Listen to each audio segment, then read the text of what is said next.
you're working on a garment project, there'll be measurements within the instructions, right? For example, this cardigan is worked from bottom up, and at some point the instructions said that I needed to work even in stockinette stitch until it hit the measurement required up to the underarm shaping, I think 10 inches, for example. So the instructions say work even until garment measures 10 inches. So what is that 10 inches? That 10 inches is the blocked measurement, the washed measurement. Yes. Let me say that again. So when a written instruction says work even until the piece measures 10 inches, 5 inches, 30 inches, whatever the measurement is, 125 centimeters, that's a blocked measurement. Okay. Bit of a shift in your thinking here. It has to be. Okay. As a designer, I can't give you a pre-washed measurement. I can't give you a pre-washed gauge, an unblocked gauge. This is a discussion that comes up fairly often as well. The gauge always says blocked. Why can't you give me an unblocked gauge? Here's the reason. I don't know what yarn you're using. I don't. Okay? And I don't know how you knit. You may knit a bit differently from me. You may have made a yarn substitution, right? And different fibers behave differently. As I said, a superwash wool is inclined to relax a little bit. It's very casual. It relaxes. Versus a non-superwash wool, it tends to hold its shape a tiny little bit more. So you could have the same knitter work with exactly the same type of yarn, same fiber. It could be wool, and you could work with exactly the same needles and exactly the same thickness of yarn, but the two fabrics can come out differently if one is a superwash wool and one is a regular wool. Okay, I don't know what yarn you're knitting with, so I can't tell you what your gauge needs to be pre-washing to get the right post-washing gauge. You knew this was going to be a gauge discussion, right? Yeah, you could just feel it. You were right. The measurements that we give are after blocking because it's the only common currency that we have. Okay. Let me just dig into this point a tiny little bit. There's sort of a side note that's important here. As the designer, I honestly, to be flippant about it, don't care what your knitting looks like on the needles. It doesn't matter to me what it looks like when you're knitting it. The only thing that matters to me is what it looks like after it's been washed, right?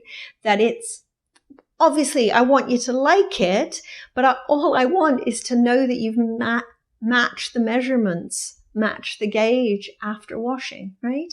So if all I know and all we can agree upon is the after washing measurements, then those instructions, when it says 10 inches, that means after washing, okay?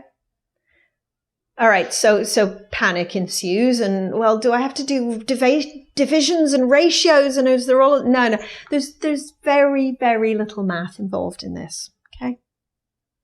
If you know your row gauge, okay, okay, so yeah. How do you know your row gauge? You'll have made one of these, right? Oh, and you'll have washed this too, right? Okay. If you know your row gauge. And let's say you're getting, let's use round numbers, 5 rows an inch, okay? The pattern calls for you to get 5 rows an inch. If the pattern says knit until it's 10 inches, work in stockinette until it's 10 inches, all you have to do is count your rows. 10 inches of 5 rows per inch, I can do that even without a calculator. That's 50 rows. And all you have to do is keep count. It's as simple as that. Okay? And so the way that you achieve those proper post-washing, post-blocking measurements is by counting rows. Because we've all done it. You've done the thing where you're knitting and it measures this certain distance and then you wash it and it changes length. It's happened. with many projects, it does. It just does. And that's, again, it's not a problem, right? You're not doing anything wrong. That's the nature of the knit fabric. It's going to shift a little. It's a stretchy fabric. So what you're actually doing is just planning for the change. It's as simple as that. It's like planning with your gardening. You plan for the change in seasons, right? It's spring eventually will come around again, so you plan for it. It won't be a surprise. Your fabric will shift when you wash it, a knit fabric, so you plan for that. That's okay. Not a surprise.